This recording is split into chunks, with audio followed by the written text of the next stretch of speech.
morning, everyone. Welcome to These Guys Got Next, our NBA podcast, where we deliver our takes and analysis from the bench. I'm Elijah Fa'afiu. He's Ravindu Pathirana. Another week of the NBA gone by. Ravi, as always, checking in with you. How's everything on your end, mate? Yeah, awesome, Eli, awesome. I'm really looking forward to this episode. A lot of things have happened today. Yeah, how was you? Thanks.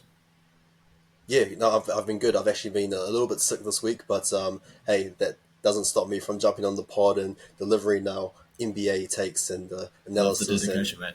exactly, and talking about the sport that we love. So let's dive straight into it. As always, the Philadelphia 76ers, look, if it wasn't for this team, then I honestly don't think we'd have anything to talk about because this team just has drama upon drama upon drama, and they've delivered again. Tyrese Maxey, it's been reported, called out Joel Embiid for tardiness, so he's pretty much done your job, Ravi. Called him out for being late to team activities and practices and a closed-door team meeting.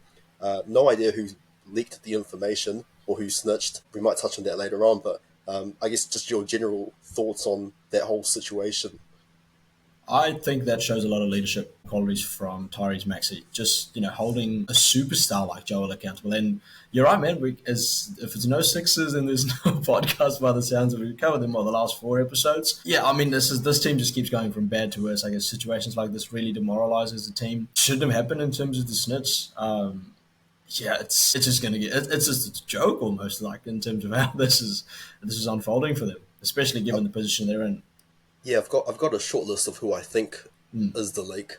I won't reveal it just yet. I'll keep my cards close to myself. But you'd think that when someone has a team meeting like that, when it's players only, that the first game back, the team's going to rally together and come together and eke out a win. Unfortunately, they lost to the Grizzlies. That was their first game back since the meeting, so it didn't actually uh, go out according to plan for the Sixers. Embiid had 35 and 11, good on him. 14 from 14 from the line. Tyrese Maxey was his first game back from a hamstring injury.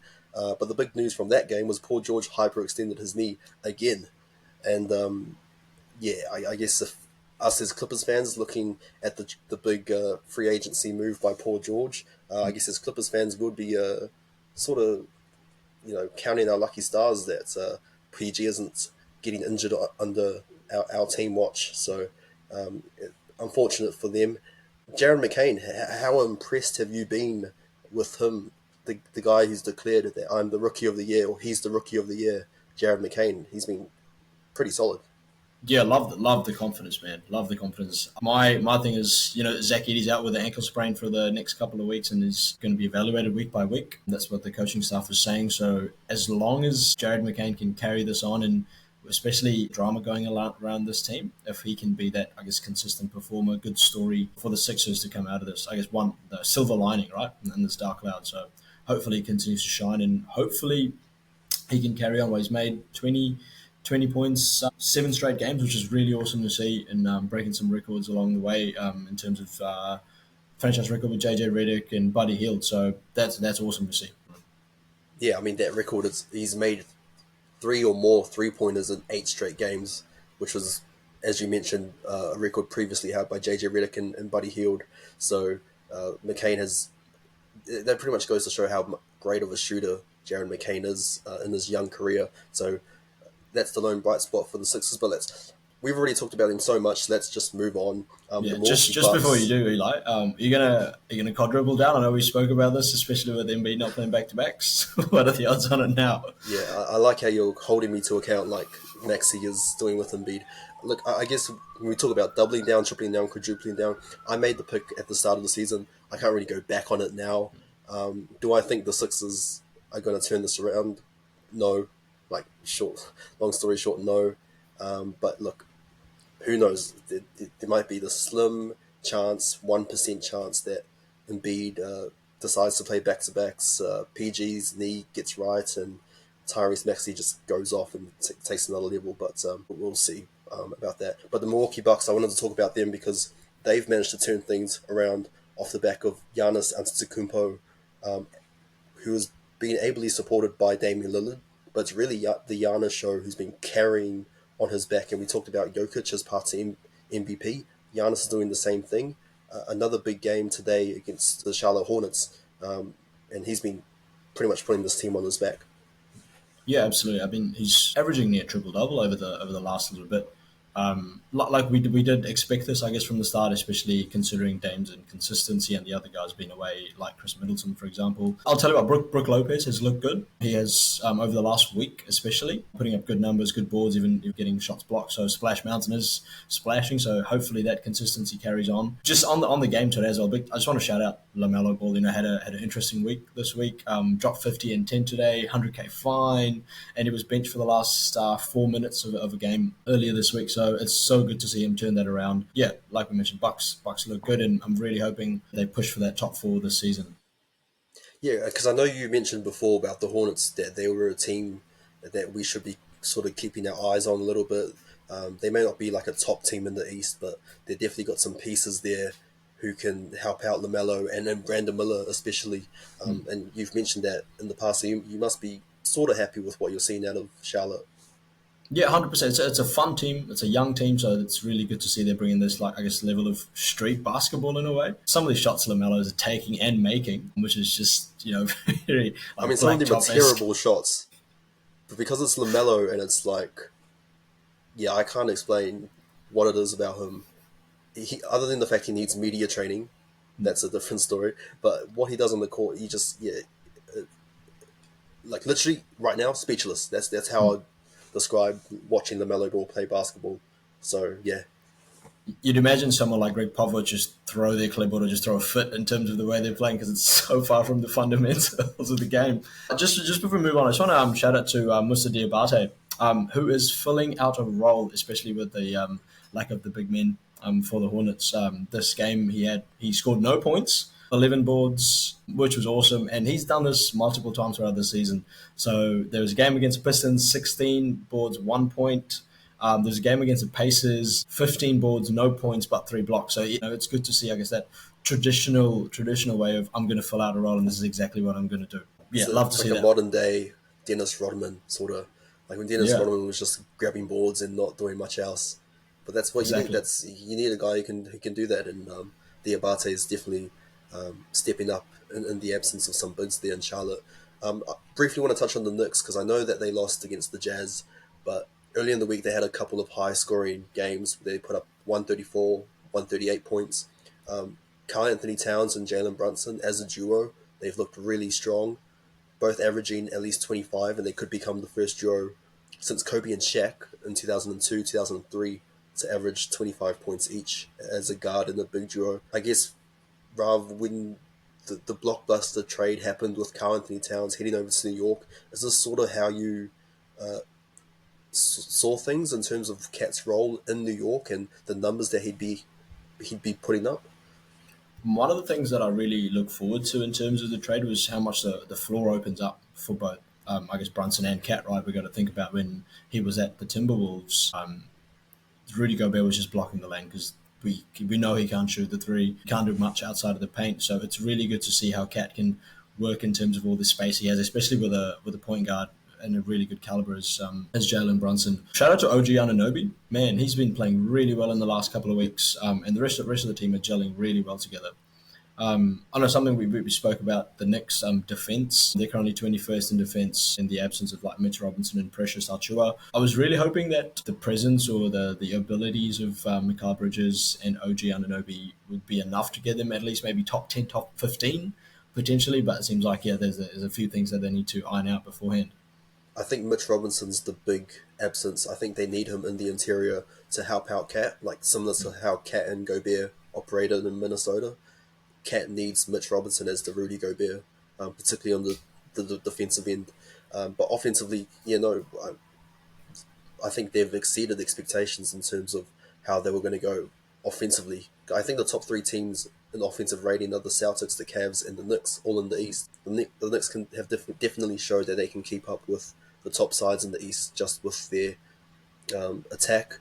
But defensively, if they can shore things up and become a top 10, 15 side, then yeah, they're definitely going to be able to compete out there in the East.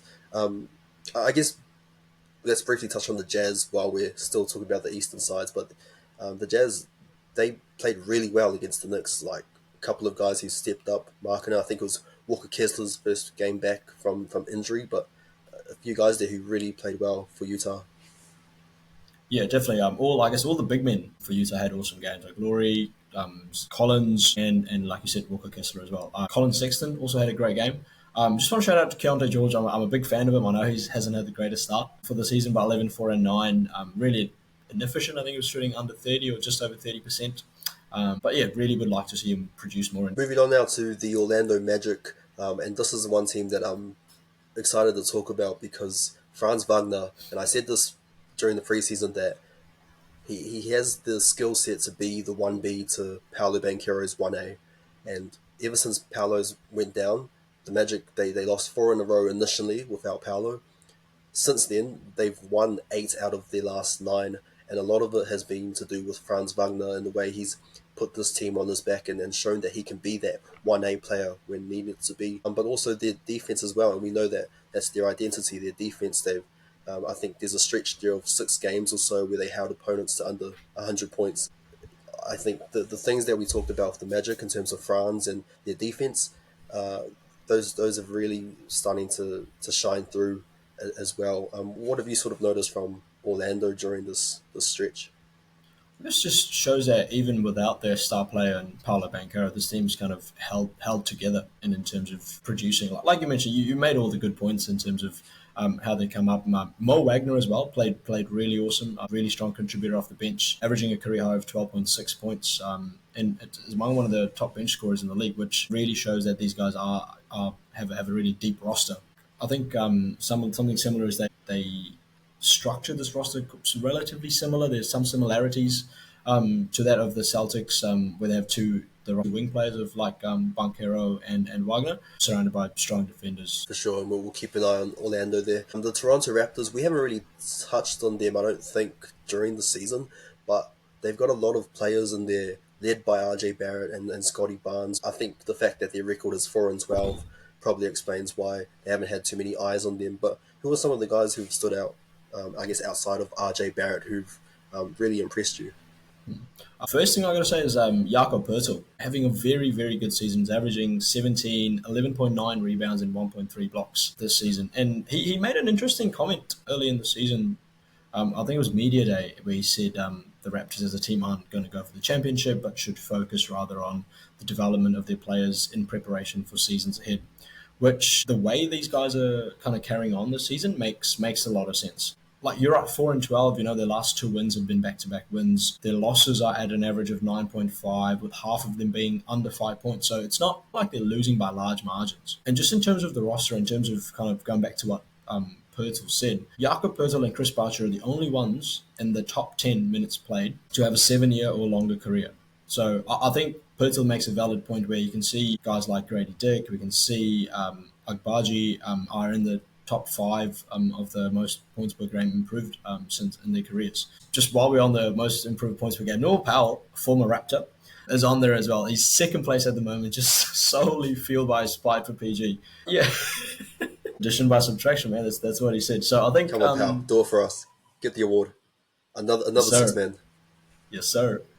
Yeah, man. So it's really awesome. So, and then big shout out to Grady Dick, averaging 18.1 points a game, and yeah, really, really underrated season the Raptors are having at the moment, just overshadowed by the number of losses. I was on the Reddit feeds. Someone said they're doing ethical tanking just because individual players are having career highs, but the team overall is losing. I like that ethical tanking. That's let's hold on to that phrase. Keep that in our back pockets. I'm glad you mentioned Grady Dick without using any innuendos or anything like that. So good on you, Rav. Yeah, let's hold each other to account on that as the season goes on. Grady Dick, what a season. I do want to bring up RJ Barrett because I think Toronto have, for so many years in their existence, they haven't had a Canadian star, if you think about it. Like, they've had Vince Carter come through, Chris Bosh, DeMar DeRozan, Pascal Siakam, but they haven't had anyone who's actually from Canada to be their star. And I think RJ Barrett, I don't know if it's the fact that he's like fueled by being at home and playing in front of his loved ones, his family, his friends, but his performances have really spiked up this season. And I think there were flashes of it at the back end of last season when he was initially traded from New York. But look, these stats in front of me about RJ. At home, he's averaging 29.3 points. On the road, he's averaging 19. So he's averaging 10 more points at home. which is, I mean, if there's anyone who's as patriotic as a Canadian, that's probably RJ Barrett. So, um, geez, I hope RJ Barrett is Toronto's first Canadian star, and when he's got a guy like Scotty Barnes, who's really impressive as well, um, Raptors definitely have a bright future in front of them. Yeah, absolutely. I think he is poised to be able to. The stars are aligned in terms of that he's going to be the next Canadian superstar. And I don't know if you watch that game against the Timberwolves. Grady Dick threw him that lob. Can't remember exactly when, and the arena just erupted. Like that was so cool to see. Just That's not again happening back. for an American. Yeah, that's not happening for an American. Yeah, Only for the Canadians. yeah. Bleed that maple syrup, RJ. He might be the real Maple Jordan there. It's not Andrew Wiggins anymore. Let's talk about your game of the week, Rav, the Celtics and the Cavs. I think it definitely lived up to its billing. It was also the Cavs' first loss of the season after starting 15-0. But I guess testaments of that contest. I think both teams played really well. Just a lack of 3 point shooting because we spoke about from the start of the season how the game is trending more towards threes. Like this is it's a record breaking season in terms of threes attempted and threes made. So just on that, the Celtics took 41 threes that game, which is below their average, yet made 21, so 54% of that. The Cavs, on the other hand, took 29 and made only 10 of them at 35%. So that was a big letdown. This was kind of fueled by Darius Garland, who went 0 for 6 from 3 and shot 3 for 21 on the night. The rest of the team looked really good. Both the Cavs and the Celtics had 6 players each averaging over 10 points. It's just in terms of Darius Garland is a very important piece of this puzzle when they come to and the threes might let them down long term because Evan Mobley doesn't shoot many threes or at all.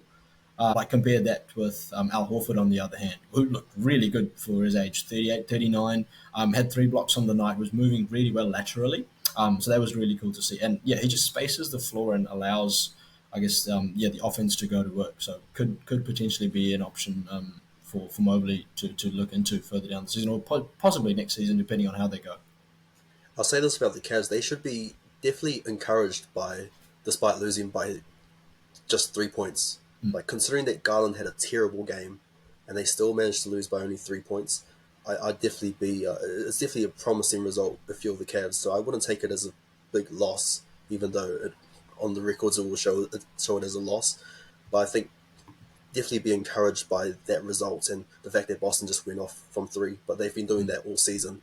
So that shouldn't be much of a surprise. So that was a great game in the middle of the week. Inside the NBA, some big news. To tell us a little bit about that, Rav, because I'm definitely excited to see the awesome foursome remaining on our screens.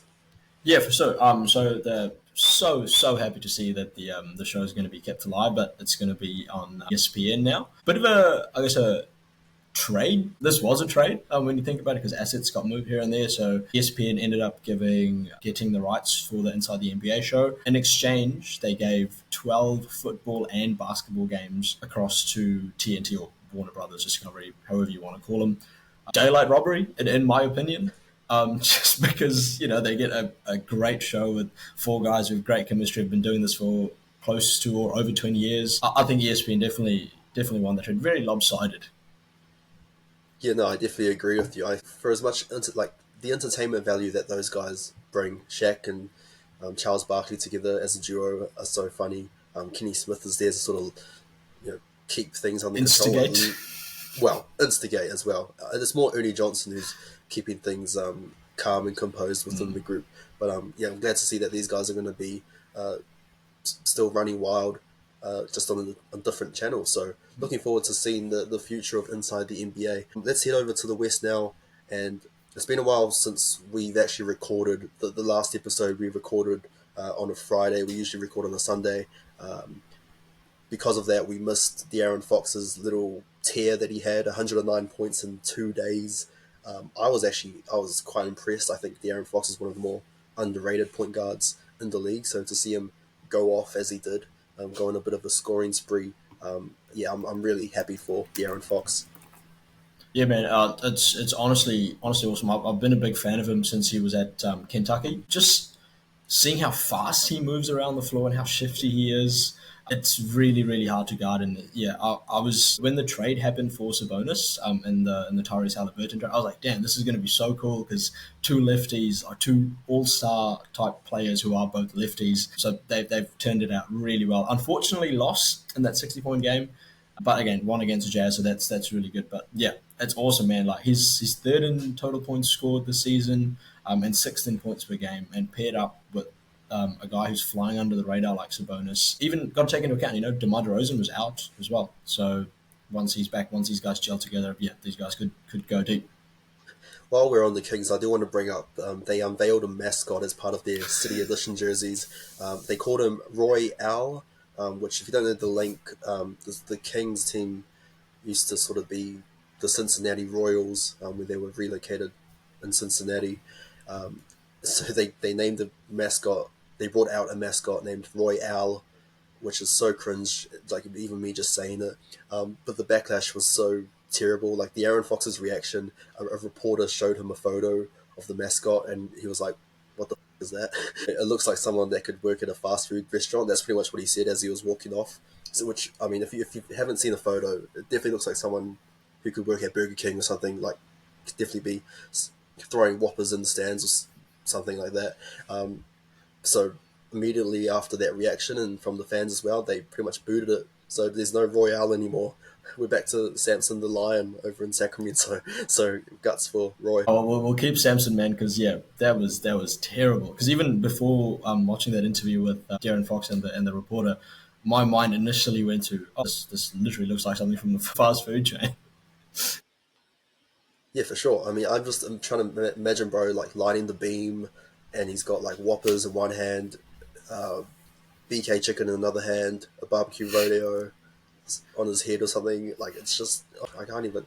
Let's just move on before we get embroiled in this BS that's happening in Sacramento. The Lakers during the week they had their 7 game win streak snapped by the Magic because of a Franz Wagner game winner. But really, I want to touch on Dalton Knecht because he went off for 37 points during the week. That is now the highest rookie score this season. It seems like every week one of the rookies is bettering the other. So Dalton Knecht, it's his time this week. And we've said in the past that he was the steal of the draft, and the only reason he slid down to 10th was because of his age, which I think is a bit of a BS measurement to use. But I mean, you must be impressed with the way that JJ Redick has used Dalton Knecht so far this season. Yeah, 100%, 100%. Like we knew this when we were, I wouldn't say knew, we predicted it rather when we thought that yeah, Dalton Connect's a great shooter coming out of college, and paired up with a great mind and a great shooter like JJ Redick. There was a training camp like footage that they put out, and I saw Dalton Connect go up to JJ and like, hey, what's your pre-game shooting routine? So that's really cool to see that these guys are gelling on more than just the court. So yeah, awesome, man. Awesome to see him just go off like that. And it's a shame that he got dropped so far, and Lakers got an absolute steal. So yeah, let's see how I they just hate that continue it on. had to be the Lakers who got Dalton Knecht. It's like Yeah, if there was one like prototype of an athlete that you don't want paired with LeBron, it's an elite shooter who can move, like who has great vertical. Like that's the type of guy you don't want playing next to LeBron. And the Lakers ended up with him, so good on the Lakers. But I guess to put into perspective, people talking about his age, he's a 23-year-old rookie. Like Jalen Brunson, Jimmy Butler, Draymond Green, Damian Lillard, all made their debuts at 22. Malcolm Brogdon was drafted 6 months before he turned 24. So the age thing isn't a problem. That's not going to determine how great of a prospect you're going to be.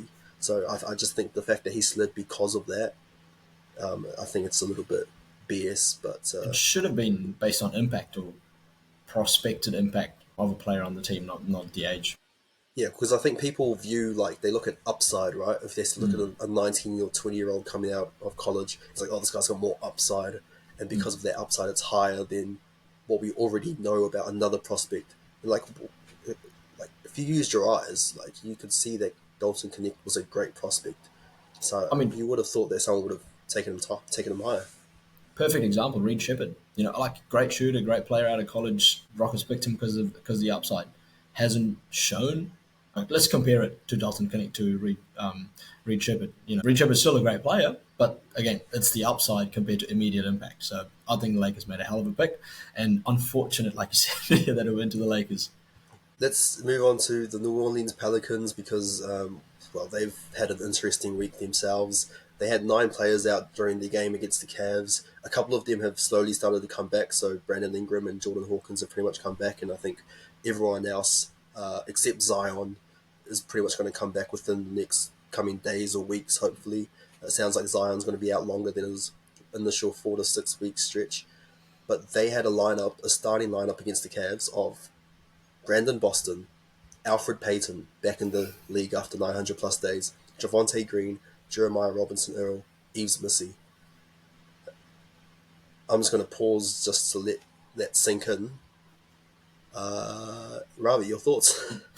Alfred Payton was in, was it Yugoslavia or somewhere in Europe? Or can't remember. He was not in the US because he was playing overseas, and they flew him in, and he's starting after nearly 2 years or over 2 years of not being in the NBA. Decent showing by Alfred Payton, so got to give him that. But man, it's weird parallel to the 76ers. 76ers got the drama. These guys got all these injuries affecting them severely. Like Yves Missy at one point was the highest paid player on their roster, and he's a rookie.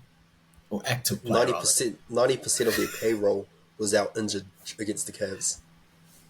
That's just ridiculous, man. I'm hoping they get right. But I mean, I don't know if you saw that video this morning or was it last night they put up of Zion's back tattoo, and he kind of turned around and the rig just looked sloppy. They compared 39-year-old LeBron looking lean and mean and 24-year-old Zion just looking sloppy. So it doesn't really give a good hope in terms of how these guys are managing their health. I think old mate's been catching those whoppers that Royale's been throwing out there. Not ideal. I mean, I love Zion. Like, I want Zion to play well, but it's going to get to a point where he's going to become like one of the biggest what-ifs in the NBA. Just because like, a player as talented as him has just been hampered by injury. It seems like every season. I think last season was one of his healthiest seasons that he's had. But it's a shame. A few more topics to go. I know we're slowly running out of time, but game of the week, my game of the week rather, the Mavs and the Nuggets. Unfortunately, no Luka because he's out until the end of the week with a wrist injury. But Jokic did come back. He was out for personal reasons, the birth of his second child, so congrats to him. But he pretty much picked up where he left off with 33, 17, and 10. His 5th triple-double in a row. I guess my big concern with the Nuggets, and the reason I wanted to check out the Nuggets was to see how they handled those non-Jokic minutes. Because there's a stat here which is absolutely mind-blowing. When Jokic is on the court, their offensive rating is 128.3, which means that's the estimated amount of points per 100 possessions. When Jokic is off the court, the offensive rating goes down to 95.2. So the Nuggets score 33.1 more points per 100 possessions when Jokic is on the court. That, like, if you need an argument for why Jokic should be the MVP, just whip out that stat. And he's pretty much won. That's his 4th in 5 years. Like, that's actually insane to me. That is mind blowing. But again, we spoke about voter fatigue, right? So that could come into play. But the path is there. We just hope that he can get one on. And yeah, that's insane, man. I'm sort of wrapping my head around it. Well, that's the thing about voter fatigue. I think the situation that Jokic is in, like, you can't ignore it. Like, if Jokic was just doing the same thing he's been doing the last few seasons, where he's had like a cast around him to support him and the Nuggets have been doing okay, then voter fatigue sort of kicks in at that point. But Jokic is having to like do way more than he's had in the past few years because Murray is still been slow to start the season. Michael Porter Jr. has actually been really good, and they've had to rely on some of the younger players like Peyton Watson and Julian Strawther, and Russell Westbrook, which while we're on Russell Westbrook, I do want to bring up his 200th triple-double, Mr. Triple-Double, so congrats to him during the week. But it's performances like that that are needed to help out Nikola Jokic. But yeah, I guess just while we're on Russell Westbrook, you must be stoked that he managed to reach that 200 triple-double mark. Yeah, man. Yeah, absolutely. Huge fan of him. Love the energy that he brings to the table. I think it was, 7 and 11 or something today, just off the back of my head. But also, like, today, the supporting cast did relatively well. Like we do mention all these other guys. Gordon's still out as well, so that's another thing to take into consideration. But yeah, I think MPJ had a double today. Usually don't cover the day of games while we're recording, but because we were recording so late, might as well give it a shout. But just on the 200 thing, come on, man, give him a Sharpie, give him a marker or something. You got like a ballpoint pen to write the 200 on that piece of paper. Like, I don't know, what do you get for 300? Like 250? Like, what does it scale up from a? Yeah, oh well. Don't know. I mean, Maybe Fountain hey, being the next. yeah, they probably weren't expecting someone to reach 200 triple doubles, so they were probably like, what do we give someone who's achieved that mark? Here you go. Here's a He's a $1.50 pen, mate. yeah, that's definitely worth all the blood, sweat, and tears Russ has put in. And finally, just a brief mention: Isaiah Hardenstein returned for OKC this week, which is a huge addition with Chet Holmgren out. First game back, 13 points, 14 rebounds, 3 assists, 4 blocks. He had a sequence there where he had a couple of nice like no-look / behind the back passes, which, in all honesty, was really unnecessary. He could have just like dumped it off to old mate, and they could have added a couple of points there. But hey, it's so fun. It's fun to watch Hardenstein play, and it's fun to see him in this OKC lineup picking up where he left off when he was with the Knicks.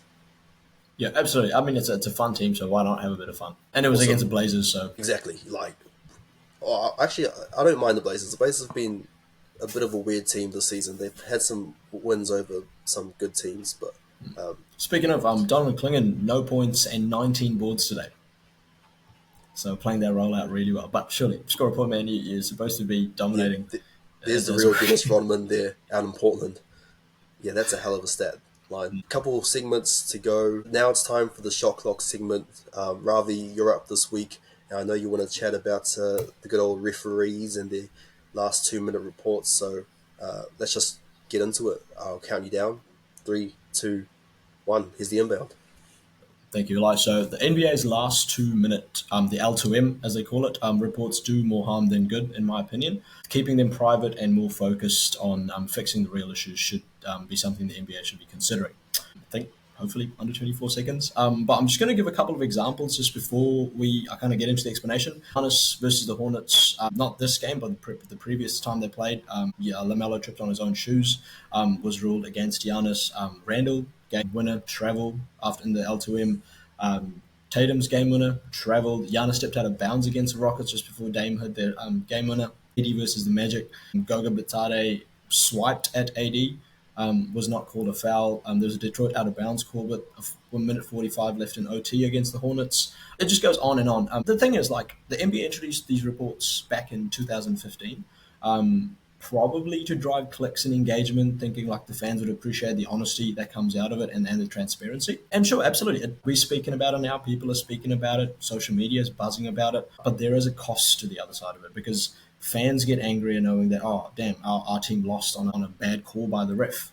Or even players sometimes feeling either guilty for having like a false win or even frustrated knowing that they were right but were called wrong. And refs for as well, they just get dragged public, and we know the NBA has had an issue with the refs for a wee while now, and I don't think it's actually helping the game, rather just creating all this noise. Instead, my kind of solution to it is maybe do it behind closed doors, find out ways how you can make these on-call or on-the-floor calls better to improve the officiating. I don't think as a fan I want to relive the last 3 seconds of us losing the playoffs just because of the L2M report, and we just keep going back to it. Almost reminiscent of the Rugby World Cup when South Africa versus the All Blacks, when they thought, the call shouldn't have gone back because it's over 2 minutes. I really hope the NBA hears our little voices coming out of ANZ. I don't have much to add to that conversation. Rather than my solution is to just send Fred VanVleet to the refs. I don't know if you saw that clip. He was not happy with the refs at the end of the last Rockets game. So maybe get old mate Fred to deal with the refs and give the refs a piece of his mind on behalf of the NBA. I'll leave it at that. Let's go to the Quickfire segment. As always, we end on the Quickfire segment. Let's just dive into it. 6 questions in 60 seconds. Ravi, going to count you down. 3, 2, 1. Eli, who do you think snitched on the 76ers team meeting? Eric Gordon. Which big should the Lakers trade for, Rav? I'm going Vucevic or Valanciunas. Who do you reckon will be the first coach that'll be fired this season? I think it's easy to say Nick Nurse, but I'm actually going to say Rick Carlisle for the Pacers. Rav, should the scoring champion be decided by most total points or most points per game? Points per game, given the NBA player participation policy. And what's your game of the week? Thunder Lakers on Saturday. How about you? I've got the Celtics Clippers, hoping the boys can get up. Awesome, and that wraps up episode 10 of These Guys Gone Next. Thanks for tuning in as always. Make sure to listen or watch us on Spotify and YouTube, and follow us on Instagram and TikTok at These Guys Got Next. Big thanks to you as always, Rav, for being here. And until then, we got next and Matiwa.